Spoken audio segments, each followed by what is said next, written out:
मंच संभालिए। अब आप लोग देखिए लोग क्या कह रहे हैं, डरते ही नहीं है, एकदम खाटी बिहारी है महाराज। अरे महाराज बोलते रह जाएंगे तो हम क्या बोलेंगे। अभी मैं बैठी हुई थी तो मुझे लगा कि मैं बहुत थक गई हूँ, लेकिन ये जोश ये उत्साह देख करके लग रहा है कि नहीं मेरी बैटरी भी पूरी चार्ज हो चुकी है। देखिए मंच पे मुझे थोड़ा कम अनुभव है, इस तरीके से मुशायरा वगैरह में सम्मिलित होने का मुझे बहुत अनुभव नहीं है, तो कुछ गलती हो जाए तो माफ कर दीजिएगा आप लोग, ठीक बा ना। मैं धन्यवाद करना चाहती हूँ फैजी रहमान भाई का, जिन्होंने मुझे यहाँ बुलाया और अपनी बात रखने का मौका दिया। मैं सुन रही थी, प्यार मोहब्बत का बहुत बात हो गई महाराज, अब कुछ रोजी रोजगार का बात हो जाए, है ना। आप लोग मानते हैं कि नहीं, भूखे पेट जो है वो प्यार मोहब्बत नहीं हो पाएगा, इसलिए क्या जरूरी है, सबसे पहले रोजगार, उसके बाद प्यार। अरे गहना बेचता, गुड़िया बेचता, हरवा बेचता, चूड़िया बेचता, खेतवा धैदा रेहन बलम प्रधान, क्या कहने पिया प्रधान बनब। गहना बेचता, गुड़िया बेचता, हरवा बेचता, चूड़िया बेचता, खेतवा धैदा रेहन बलम प्रधानी, क्या कहने पिया प्रधान बनब। कैसे महिलाएं बैठी हुई हैं और एक गीत मैं महिलाओं के लिए ना गाऊं, ऐसा हो ही नहीं सकता। अक्सर हम लोगों को कह दिया जाता है कि ये बड़ी लड़ाकू है, घर में माई से लड़ती है, ससुराल में जाके सास से लड़ेगी, तो हमारे नियने को ढीठ पतो। तो मेरे ही जैसी एक ढीठ पतो है, वो कहती है खाली हम सास से नहीं लड़ेंगे, खाली हम ससुर भसुर से नहीं लड़ेंगे, हम चुनाव भी लड़ेंगे। तो कहती क्या है, अपने पति से कहती है कि ये जी रउए मुखिया बनीला, रउए प्रधान बनीला, ये जी हमरो बड़ा शौक करेला प्रधान बने के, हमारो मुखियाइन बने के बा, हमारो प्रधान बने के बा कि ना। नहीं हाथ उठा करके ऐसे लजा के बोलना से काम ना चली, प्रधान बनना है ना।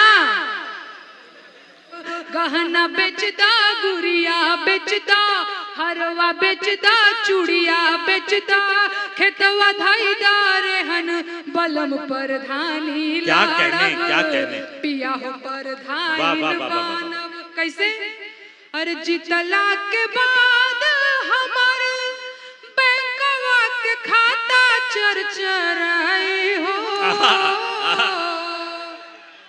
अरे गौवा जवार चाहे के तनो खिसियाई कचकचाई हो, भाव न देह भाव काल में रहब, भाव न देह भाव काल में रहब, सिल्क सड़िया पहन बलम प्रधानी, बलम प्रधानी लाड़ब। पुरजोर तालियां मोहतरमा नेहा सिंह राठौर साहिबा।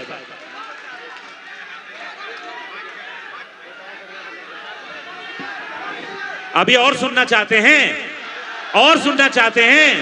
एक बार पुरजोर तालियां बजा दें नेहा सिंह राठौर के लिए।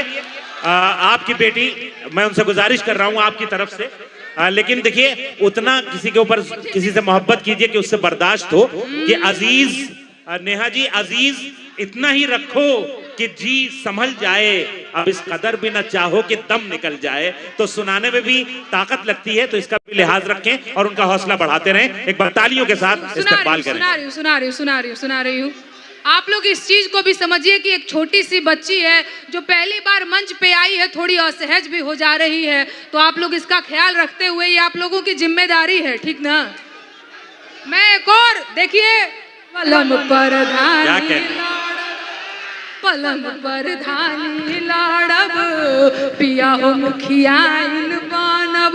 और का मन में भाव बा नेताजी लोग के, ये लोग विश्वास करे वाला लोग ना हो,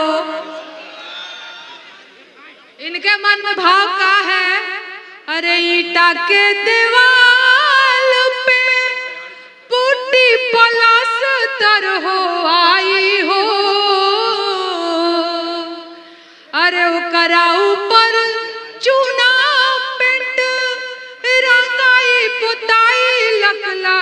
आई हो,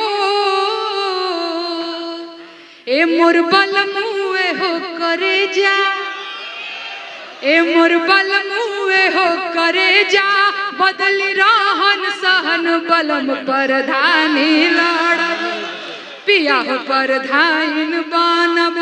एक और बात, अरे दुबर पातर दहिया हमारे देखिया कुछ दीने में मोटाई हो,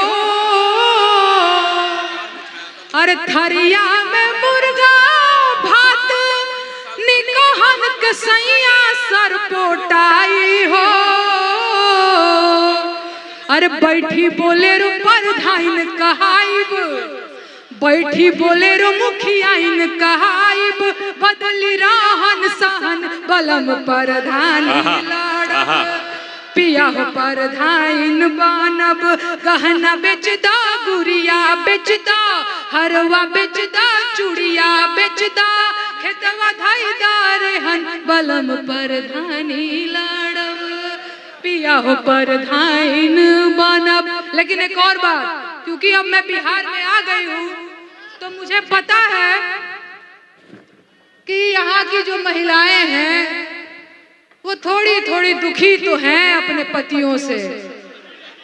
और क्या भाव है, अपने सखी से बता रही हैं कि देहिया गलल रे सखी, देहिया गलल रे सखी, देहिया गलल रे सखी, देहिया गलल रे सखी, कि पियवा मिलल बा शराबी, देहिया गलल रे सखी, पियवा मिलल बा शराबी, देहिया गलल रे सखी।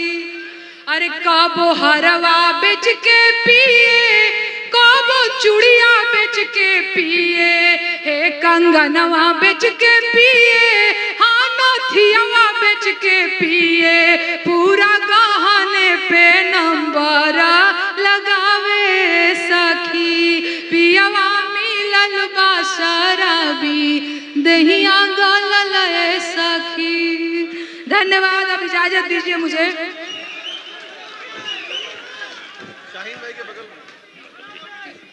देखिए, एक बार पुरजोर तालियां बजा दें अपनी महबूब लोक गायिका नेहा सिंह राठौर साहिबा, जो आपको मैं बता दूं, मैंने पहले नहीं बताया, उनकी कमर में बहुत तेज दर्द है, वो बीमार हैं, लेकिन उसके बावजूद ये हमारे जो बहुत ही प्यारी शख्सियत हैं जनाब फैजी रहमान साहब, जिनकी समाजी खिदमात से आप सब बखूबी वाकिफ हैं।